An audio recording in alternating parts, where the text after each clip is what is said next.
What's happening, folks? Back with another reaction, back with some more Dead Pioneers as we continue through the 2023 self-titled album. Thank you as always to Kim. And we're going to listen to two tracks because when I loaded up Moving Day, I noticed it's less than a minute long. And the next track, the Punchline, is also about that long. I think it's slightly longer, but still, I think, roughly a minute long. So, yes, ultimately, very much in the style of old school hardcore punk, where tracks would be, again, like a minute and a half. I've talked about it with like Early Bad Religion and, Circle Jerks and a lot of the bands that I became hugely fond of in the early to mid 90s when I got into punk. Even though most of the bands I really started to follow, I was listening to their material from the 80s. But yes, like a lot of 80s hardcore punk where you come out guns blazing, you get to the point or what you need to say right away, you say it definitively, and boom, the song ends like a minute later. So it does very much seem that even though this is a 2023 album, it's done in the style of that early 80s punk. So in any case, Moving Day, obviously just taken without any additional context, it refers to a day when you've packed up all your belongings and you're ready to move, be it, by your own vehicular means, or maybe you get, a moving company. But thinking in the larger context of the half dozen or so songs I've heard from them, my inclination is to maybe think this could relate to Indigenous Americans, maybe who were forcibly relocated, who were dispossessed of their lands by Euro-Americans and Europeans. So, again, that's kind of a stab in the dark, but given the context of what I've heard from them so far, I feel like that's my most likely hypothesis.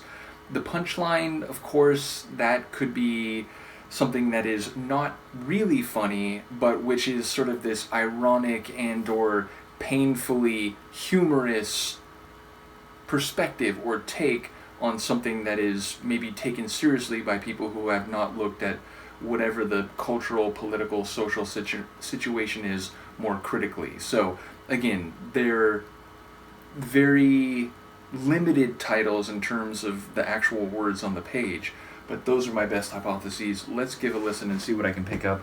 I guess we'll run them back to back because they're so short, and then I'll try to think about both of them after. So here we go. This is Dead Pioneers. The songs are Moving Day and then The Punchline.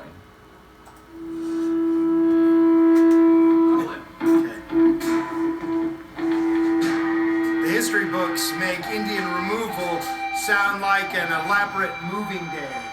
Signing treaties like signing a lease on the crappiest apartment in town. We are the middle child of America. If we were the Brady Bunch, we'd be Jan Brady.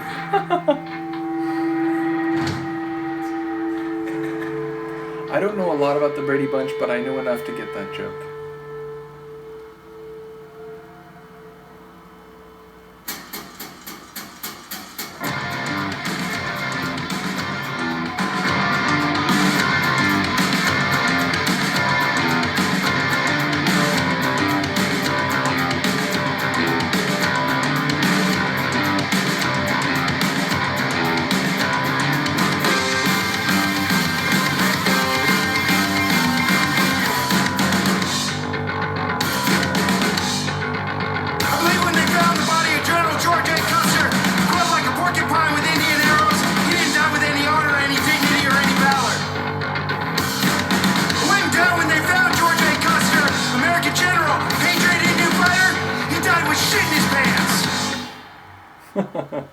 Okay, so yeah, the Punchline, I gotta say, Moving Day, I feel like I was more or less heading right in the direction that the song is going. That, like, people talk about, oh, well, this tribe was relocated to this reservation, hundreds of miles away in what is now Oklahoma, as if it was just like, oh, hey, everybody, we just kind of need this area, like, can we just pack everything up and go?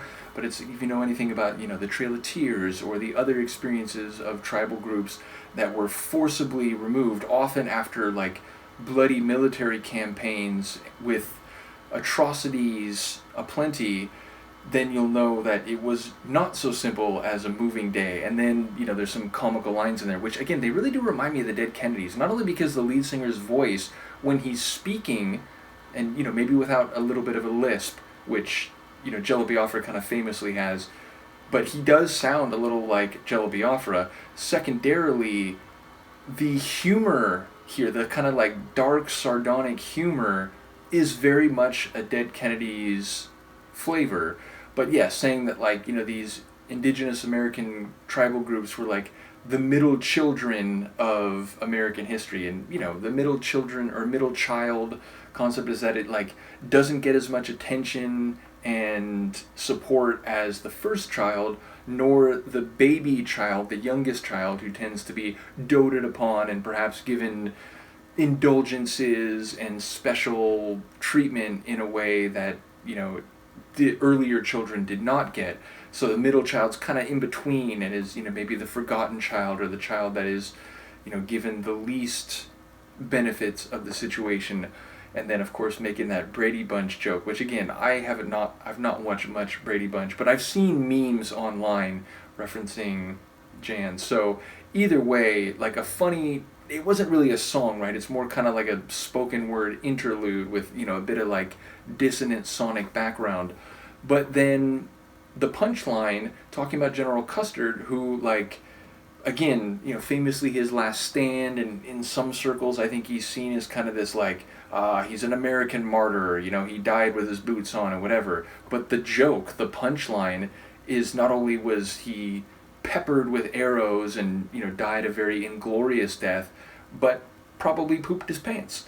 So, he died scared, and it was not in any way a glorious death that, where he's like holding a flag and looking very dramatic, but instead, he essentially died because he was a party to this machine of imperialism and displacement of indigenous peoples, and unlike some who were part of that machine, he paid the price for it.